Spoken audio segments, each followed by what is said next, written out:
সুধী দর্শক মন্ডলী, আমি আজকে আপনাদের সামনে যে বিষয় নিয়ে কথা বলছি তা হলো কোলন ক্যান্সার, যেটাকে আমরা বৃহদান্ত্রিক ক্যান্সার বলে ভালো বুঝি।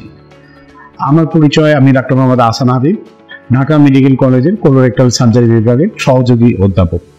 কোলন ক্যান্সার বাংলাদেশে এখন বেশ কমন, মানে এক কমন বলা যায় না যেহেতু এটা একটি ক্যান্সার রোগ, বাট ক্যান্সারের মধ্যে কোলন ক্যান্সারটা বাংলাদেশে একটি কমন রোগ।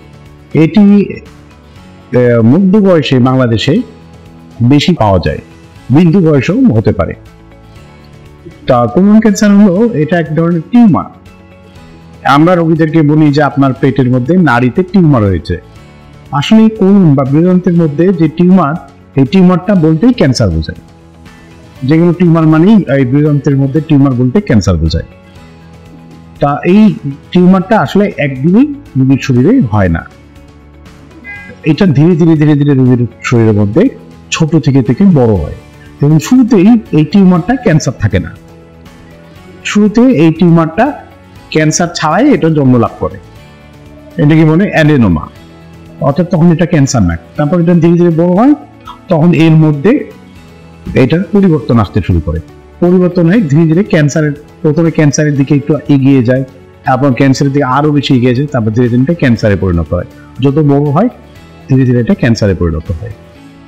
তারপরে এই ক্যান্সারটা আবার কি করে, যদি চিকিৎসা না করা হয় ধীরে ধীরে ও বড় হতে থাকে। বড় হতে হতে এটা ওই নাড়িটা ব্লক করে দেয়, আবার নাড়ির বাইরেও সেটা চারিদিকে ধরতে শুরু করে, ধরে ফেলে কি করে সেই জায়গাগুলো আক্রান্ত করে। ইভেন এর আরেকটা ক্রাইটেরিয়া হলো যে ওই জায়গাতে যাই থাক, রক্তের মাধ্যমে সেটা দেখা গেলো আরেক জায়গায় চলে গেছে, দেখা গেলো লিভারে চলে গেছে, পেরিটোনিয়াম বা আরেক অর্গানে চলে যায়, সেই অর্গানে বাসা বেঁধেছে, এরকম হতে পারে। যেহেতু বাংলাদেশের ক্যান্সার রোগীদের মধ্যে কোলন ক্যান্সার একটি কমন ক্যান্সার, সেহেতু আমি আজকে কোলন ক্যান্সার নিয়ে আপনাদেরকে বিস্তারিত জানাতে চাচ্ছি। ধন্যবাদ।